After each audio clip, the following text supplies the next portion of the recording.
திருச்செந்தூர் சுப்பிரமணிய சுவாமி கோவில் முன்பு தொடர் கடல் அரிப்பை தடுக்க 3வது நாளாக ட்ரோன் மூலம் ஆய்வு மேற்கொள்ளப்பட்டது.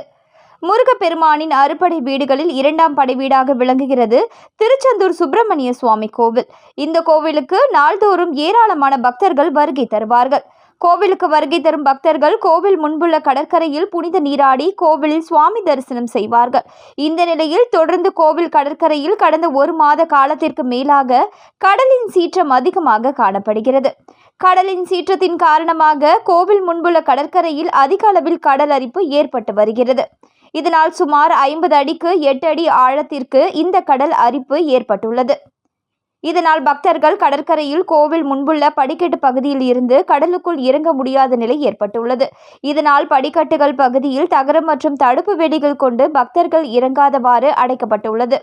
கடல் அரிப்பு ஏற்பட்டுள்ள இடங்களில் பாறைகள் மற்றும் பெரிய அளவிலான கற்கள் வெளியே தெரிகின்றன. இதனால் கடலில் நீராடும் பக்தர்களுக்கு உடலில் காயங்கள் ஏற்பட்டு வருகிறது.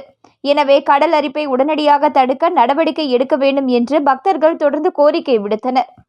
இதற்கிடையில் கடந்த சில தினங்களுக்கு முன்பு தூத்துக்குடி பாராளுமன்ற உறுப்பினர் கனிமொழி, அமைச்சர்கள் சேகர் பாபு மற்றும் அனிதா ராதாகிருஷ்ணன் உட்பட அதிகாரிகள் கடற்கரையில் நேரில் ஆய்வு மேற்கொண்டனர். இதற்கிடையில் நேற்று முன்தினம் திருச்செந்தூர் சுப்பிரமணிய சுவாமி கோவில் முன்புள்ள கடற்கரையில் சென்னை IIT குழுவினர் ஆய்வு மேற்கொண்டனர்.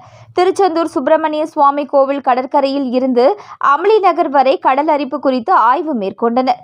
இந்த நிலையில் நேற்றைய தினம் புவி அறிவியல் அமைச்சகத்தின் கீழ் இயங்கி வரும் தேசிய ஆராய்ச்சி மையத்தை சேர்ந்த ராமநாதன் என்பவர் தலைமையிலான 9 பேர் கொண்ட குழுவினர் திருச்செந்தூர் கடற்கரையில் ஆய்வு மேற்கொண்டனர். அவர்கள் கோவில் கடற்கரை பாதுகாப்பு பணியாளர்களிடம் கடற்கரையில் இதுவரையில் நடந்த சம்பவங்கள் குறித்து கேட்டறிந்தனர். அதைத் தொடர்ந்து திருச்செந்தூர் சுப்பிரமணிய சுவாமி கோவில் முன்பு இருந்து அமளிநகர் கடற்கரை வரையில் கடற்கரையோரம் நடந்து சென்று கடலை ஆய்வு செய்தனர்.